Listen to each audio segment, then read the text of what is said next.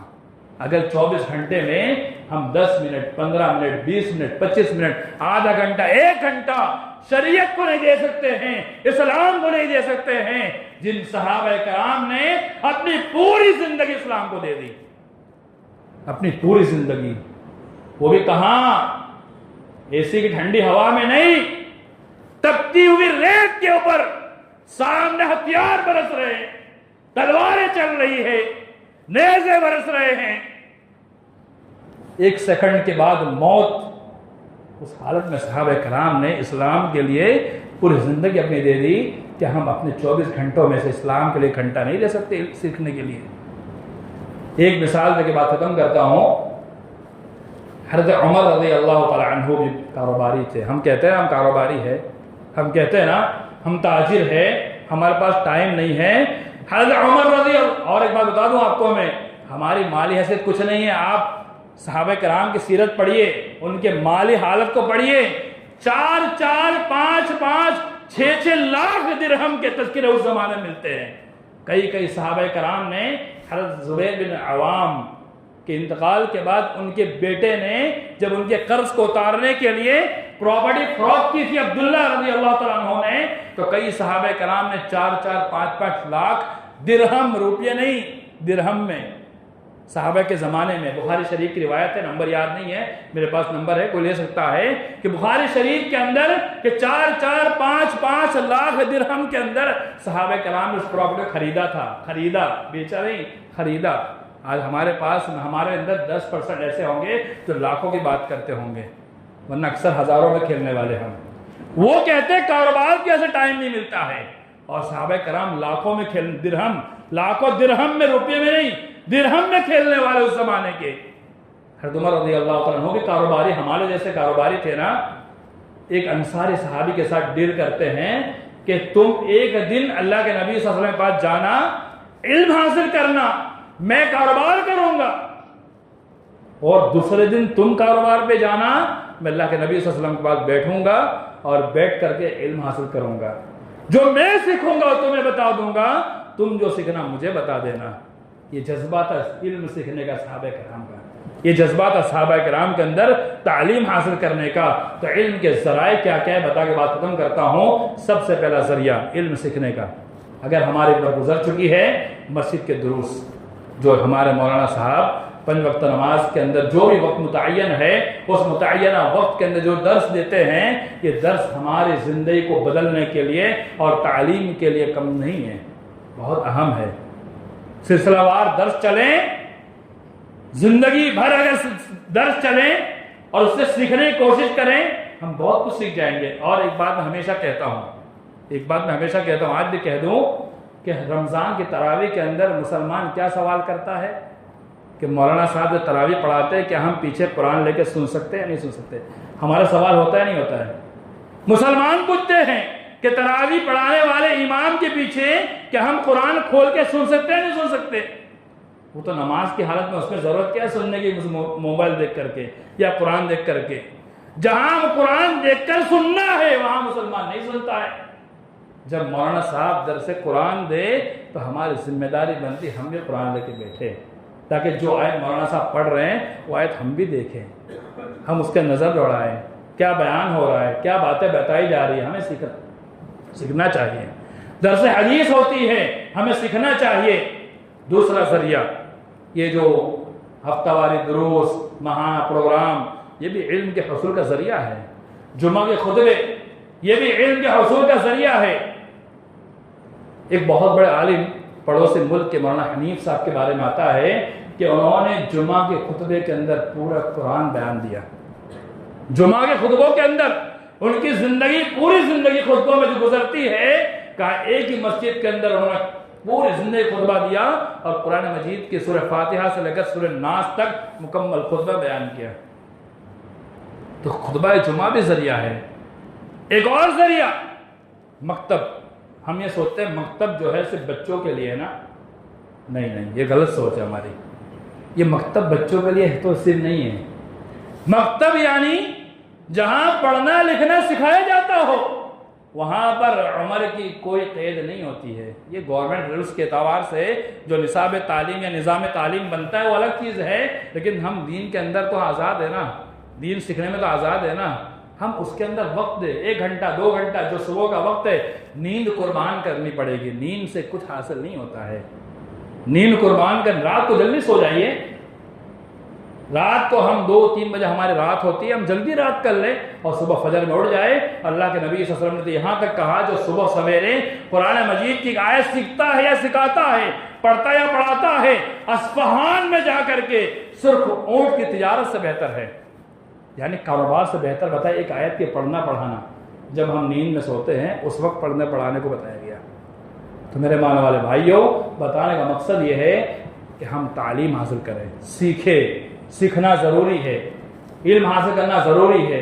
کچھ واجبی علوم جو ہے اس کو سیکھنا ضروری ہے، اور جو فرض کفایہ والا علم ہے چند لوگ تو کم سے کم سیکھے۔ ہم اتنی بڑی بستی کے اندر کتنے علماء ہم نے پیدا کیے، نفس پر ہاتھ رکھ کے بتانا ہم نے کتنے علماء پیدا کیے۔ علماء اصولیین لکھتے ہیں اگر فرض کفایہ پورا نہیں کیا تو پورا کا پورا معاشرہ گنہگار ہوگا۔ بہت زبردست جملہ بول کے جا رہا ہوں، یہ فتویٰ بھی ہے، مسئلہ بھی ہے۔ فرض کفایہ یعنی اتنے بڑی جماعت پر کتنے علماء ہونے چاہیے؟ ایک ٹیچر کتنے بچوں کو پڑھا سکتا ہے؟ ہم پڑھے لکھے لوگ اسکول کے اعتبار سے نا 20 25 30 بچوں کو پڑھا سکتا ہے۔ اتنے بڑے سماج اور معاشرے کو پڑھانے کے لیے کتنے انسان کی ضرورت ہے؟ کتنے انسان ضرورت؟ 20 لوگ کی کم از کم مان لیں کہ ہم نے 20 عالم بنائے۔ اگر 20 عالم ہم نے نہیں بنائے، رب کعبہ قسم ہم نے فرض کفایہ ادا نہیں کیا، اور فرض کفایہ ادا نہیں کیا، رب کعبہ قسم ہم سب گنہگار ہوں گے۔ رمضان کا وقت کا مہینہ گزر چکا ہے، اکثر مدارس میں داخلے جاری ہے۔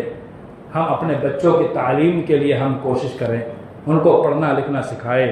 اگر باہر نہیں جا سکتے تو اپنے علاقے میں شروع کریں، اپنے ہی گھر گھرانے کے بچوں کو جمع کر کے 10 بچوں سے یاد پڑھائیں، لیکن کم از کم ان کو پڑھائیں تو صحیح۔ وہ تعلیم جو دارالعلوم میں ہوتی ہے کیا ہم یہاں مکتب میں نہیں پڑھا جا سکتا؟ اگر کوئی کہتا نہیں ہو سکتا ہے تو آپ 40 سال پہلے چلے جائیے، وہ پڑھائی کیسے ہوتی تھی؟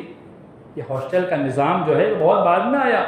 پہلے علماء کرام اپنے ہی مسجد کے اندر بیٹھ کر کے بچوں کو سکھاتے تھے، بچے پڑھتے تھے، بچے کیا جوان بوڑھے سب پڑھتے تھے۔ وہ سسٹم آج بھی چالو کیا جا سکتا ہے، کیوں نہیں کر سکتے؟ سب کچھ کر سکتے ہیں۔ اللہ سے دعا اللہ تعالیٰ تمام مسلمانوں کو تعلیم سے جڑنے کی توفیق عطا فرمائے، علم سے ساتھ اپنے آپ کو لگائے رکھنے کی توفیق عطا فرمائے، اور خاص طور پر جو دینی علم ہے، شرعی علم ہے، اس سے جڑنے کی توفیق عطا فرمائے۔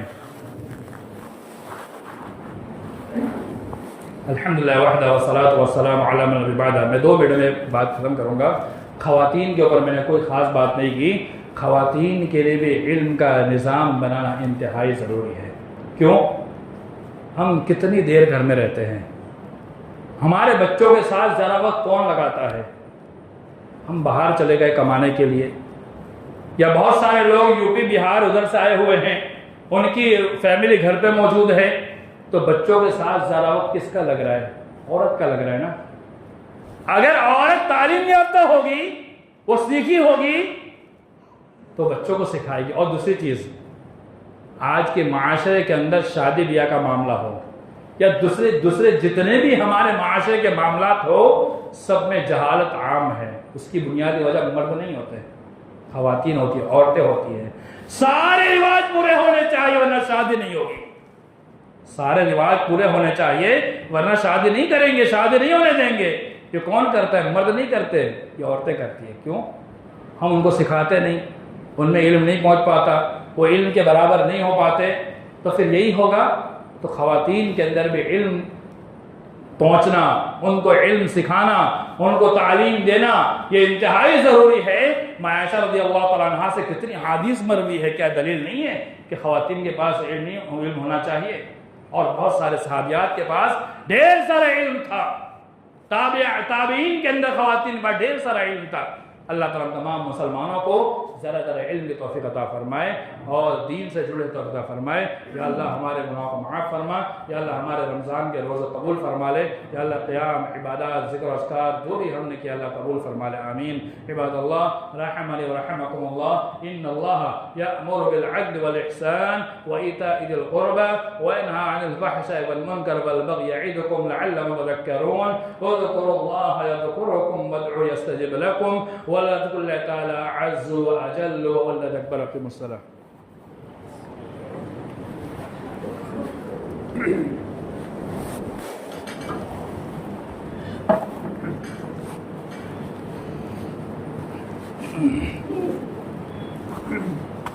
الله أكبر الله أكبر، أشهد أن لا إله إلا الله۔